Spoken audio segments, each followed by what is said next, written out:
আপনারা যারা ক্যাপকাট দিয়ে ভিডিও এডিট করেন রিসেন্টলি দেখবেন ক্যাপকাটে নো ইন্টারনেট কানেকশন প্রবলেম দেখাচ্ছে। ভিডিও এক্সপোর্ট করার সময় এক্সপোর্ট হচ্ছে না, প্রো কিংবা ফ্রি কোনো ইফেক্টসই কাজ করে না, টেমপ্লেটগুলো আসে না। বিশেষ করে ক্যাপকাট প্রো যারা ইউজ করেন তাদের এই প্রবলেম বেশি হচ্ছে। সো ক্যাপকাটে নো ইন্টারনেট কানেকশন প্রবলেম কিভাবে সলভ করবেন এই ভিডিওতে আমি স্টেপ বাই স্টেপ দেখিয়ে দিব। আর ক্যাপকাটের এই ভার্সনটি কোথায় পাবেন এটাও বলে দিব।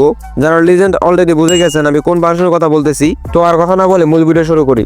অলরেডি চলে আসলাম মোবাইলের স্ক্রিনে। ফার্স্ট অফ অল আমি যদি ক্যাপকাট ওপেন করি আর উপর থেকে এক্সপোর্টে ক্লিক করি তাহলে দেখবেন যে নো ইন্টারনেট কানেকশন প্রবলেম দেখাতেছে। এটা কিভাবে সলভ করবেন এটা দেখিয়ে দিতেছি আমি। এখন আপনার ফোন থেকে যে একটা ব্রাউজার ওপেন করবেন, আমি আমার ফোন থেকে ক্রোম ব্রাউজার ওপেন করতেছি। দেন উপর থেকে সার্চে ক্লিক করবেন, এখানে সার্চ করবেন ক্যাপকাট সাইন আপ লিখে।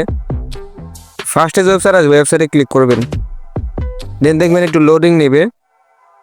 লোড নেওয়ার পরে এরকম একটা ইন্টারফেস পেয়ে যাবেন। গুগল, টিকটক, ফেসবুক কিংবা অন্য কিছু দিয়ে সাইন আপ করার প্রয়োজন নেই। আমি যেভাবে দেখাইতেছি সেভাবে করবেন। এখানে দেখবেন যে ইন্টার ইমেল নামে একটা লেখা আছে, এর উপর ক্লিক করবেন। এখানে একটা ফ্রেশ ইমেল অ্যাকাউন্ট দিয়ে দিবেন। আমি একটা ইমেল অ্যাকাউন্ট লিখতেছি। ইমেল অ্যাকাউন্ট লেখা হয়ে গেলে নিশ্চয়ই কন্টিনিউতে ক্লিক করবেন। দেন এখানে একটা পাসওয়ার্ড দিতে বলতেছে, আপনার ইচ্ছা মতো একটা পাসওয়ার্ড দিবেন। আমি এখান থেকে একটা পাসওয়ার্ড দিতেছি। পাসওয়ার্ড দেওয়া হয়ে গেলে নিচ থেকে সাইন আপে ক্লিক করে দিবেন। তাহলে দেখবেন অ্যাকাউন্ট সাইন আপ হয়ে যাবে। আপনারা অ্যাকাউন্ট সেভ করে রাখতে পারেন। আমি যে পাসওয়ার্ডটা দিলাম এই পাসওয়ার্ডটা কিন্তু মনে রাখবেন। আপনিও যেভাবে পাসওয়ার্ড দিবেন এই পাসওয়ার্ডটা কিন্তু মনে রাখতে হবে। এখন আপনার জন্ম তারিখটা দিয়ে দিবেন, তারপরে নেক্সটে ক্লিক করবেন। এখন আপনার জিমেইলে একটা কোড যাবে, এই কোডটা কপি করে এখানে বসিয়ে দিবেন। আমি জিমেইলে চলে যেতেছি।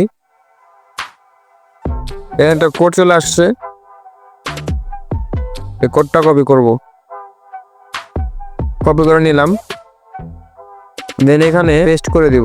তাহলে দেখবেন সাইন আপ হয়ে যাবে। এখন ক্যাপকাটের এই ভার্সনটি ইনস্টল করার জন্য ভিডিও ডেসক্রিপশন বক্সে টেলিগ্রাম চ্যানেলের লিঙ্ক আছে, সেই টেলিগ্রাম চ্যানেলে ভিজিট করে ইনস্টল করবেন। ক্যাপকাট ইনস্টল করার পর ক্যাপকাট ওপেন করবেন। দেন নিচে দেখবেন অনেকগুলো টুল রয়েছে, এডিট, ডিসকভার, ইনবক্স, মি। আপনারা এই মিতে ক্লিক করবেন। দেন নিচে দেখবেন যে ইমেল রয়েছে 3 নম্বরে, এই ইমেলটা ক্লিক করবেন। তাহলে এরকম একটা পপ আপ চলে আসবে। একটু আগে গুগল ক্রোমে গিয়ে যে ইমেল আর পাসওয়ার্ড দিয়ে সাইন আপ করলাম সেই সেম ইমেল আর পাসওয়ার্ড এখানে দিয়ে দিবেন। ইমেল আর পাসওয়ার্ড দেওয়া হয়ে গেলে নিচে কন্টিনিউতে ক্লিক করবেন। তাহলে দেখবেন একটু লোড নিবে, তারপরে একটা নতুন প্রোফাইল তৈরি হয়ে যাবে। এখন দেখবেন যে ইউজার নেমের পাশে দেখবেন জয়েন ক্যাপকাট প্রো লেখা আছে, তার মানে বোঝা যাচ্ছে যে আমি ক্যাপকাট প্রোর সাথে যুক্ত রয়েছি। এরপরে যদি ডিসকভারে ক্লিক করি তাহলে দেখবেন সবগুলো টেমপ্লেট চলে আসবে, কোনো প্রকার net no internet connection problem show করবে না। তো দেখেন যে ট্রেন্ডিং যে ভাইরাল টেমপ্লেটগুলো আছে সবগুলো টেমপ্লেটগুলো চলে আসতেছে। এগুলো খুব ইজিলি ইউজ করতে পারবেন, কোনো প্রকার ইন্টারনেট প্রবলেম শো করবে না। এরপর আমি এডিটে যাব, দেন একটা প্রজেক্ট ওপেন করব। একটা প্রজেক্ট ওপেন করলাম। এখন যদি আমি সবগুলো টুল একটা একটা করে দেখাতে যাই তাহলে ভিডিওটা অনেক লং হয়ে যাবে। এই জন্য আমি একটা ইফেক্টস আর ফিল্টার্স ইউজ করে আপনাদের দেখাবো ভিডিও এক্সপোর্ট হয় কিনা। এখন একটা ইফেক্ট ইউজ করার জন্য নিচ থেকে ইফেক্টে ক্লিক করব, দেন ভিডিও ইফেক্টে ক্লিক করব। দেন এখান থেকে একটা ট্রেন্ডিং যে ইফেক্ট রয়েছে বাটারফ্লাই, এই বাটারফ্লাই ইফেক্টটা ইউজ করব। দেন টিকমার্কে ক্লিক করব। ইউজ করার পর আমি এই নিচ থেকে স্ক্রল করব, দেন একটা ফিল্টার ইউজ করব। ফিল্টার্সে গেলাম, দেন 4K যে ফিল্টার্স হয়েছে 4K ফিল্টার্সটা ইউজ করলাম। দেন টিকমার্কে ক্লিক করব। এখন ভিডিও রেজলিউশন সিলেক্ট করে আমি এক্সপোর্ট করব। দেন রেজলিউশনে গিয়ে 4K-তে দিলাম।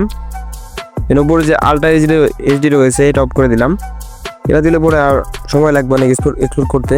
দেন এখানে সবগুলো হাই করে দিচ্ছি, দেন এক্সপোর্টে ক্লিক করব। তাহলে দেখবেন ভিডিও এক্সপোর্ট হতে শুরু করবে। তো দেখেন আপনাদের খুব ইজিলি দেখিয়ে দিলাম যে এই এক্সপোর্ট প্রবলেম কীভাবে সলভ করবেন। তো ভিউয়ার্স ভিডিও থেকে কিছু শিখতে পারলে অবশ্যই ভিডিওতে লাইক দিয়ে চ্যানেলে সাবস্ক্রাইব করবেন। আর ভিডিওটা কেমন লাগলো অবশ্যই কমেন্টে জানাবেন। দেখা হচ্ছে নেক্সট কোনো ইউনিক ভিডিও নিয়ে। So also thanks for watching.